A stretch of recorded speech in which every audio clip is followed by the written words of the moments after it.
everybody, Tom Vasel here, and welcome to Best of Publishers. Today we're taking a look at Ares Games. Now, Ares Games, the designers of Ares Games, were a design group that was publishing for different companies as they made some games. And then they went and started their own company and picked up some of these games that had been designed for other companies and brought them under one roof. They're probably most well known for two specific games, both of which are on my top list. Now today I'm doing a top 9 list, my favorite 9 games from them, because I didn't want to put games on these lists that I don't really like that much, and there's a couple games that I'm not as big of a fan of that might have made the list otherwise, and they actually have some games that I have not yet played that I think I might also enjoy. But they've made 9 great ones, so here we go. Number 9 is Quick Pick, the Island of Monster Masks. Quick Pick is based on another game that I played from Essen, where you have these different monster faces out there, and someone is making a face, and people have to quickly figure out which of these monsters it is. It's a silly, fun game for kids, just kind of like, well, which one is that? And many times the faces you make will match multiple of those that are out there.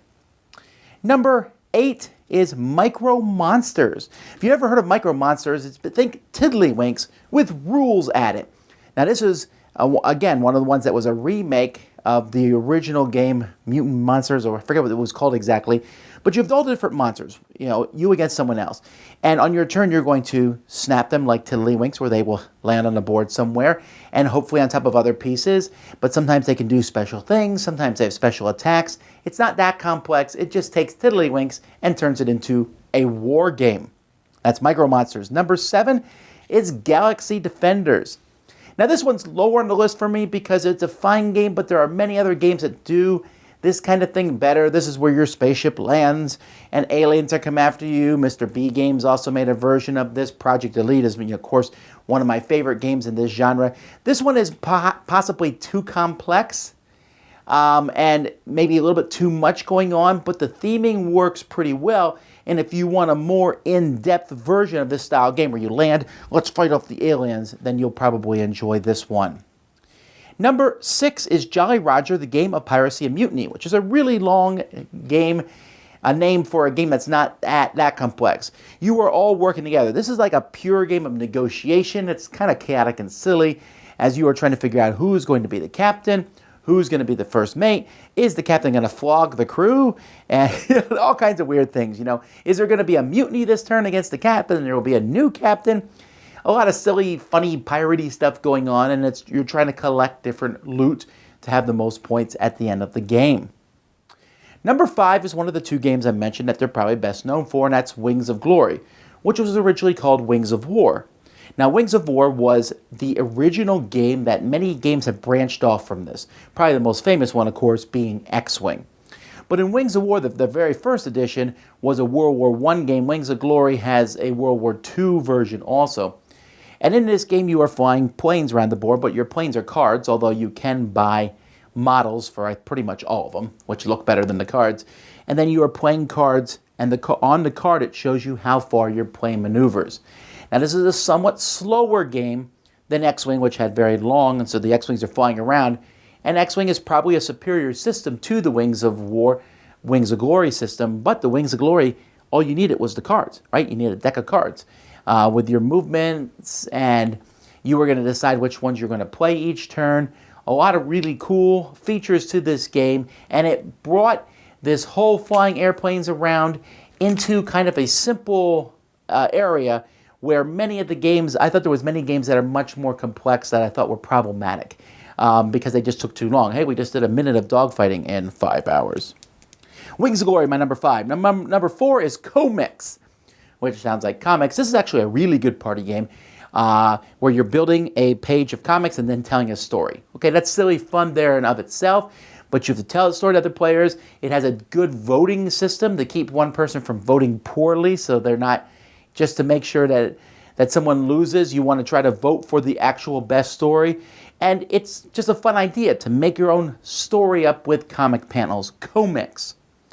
Number 3 is Incognito. Incognito is a 2 versus 2 game. Needs exactly 4 players. Except at the beginning of the game, you don't know which of the other 3 people is your partner. You and your partner are spies, and you're moving around a whole bunch of different spies on the board.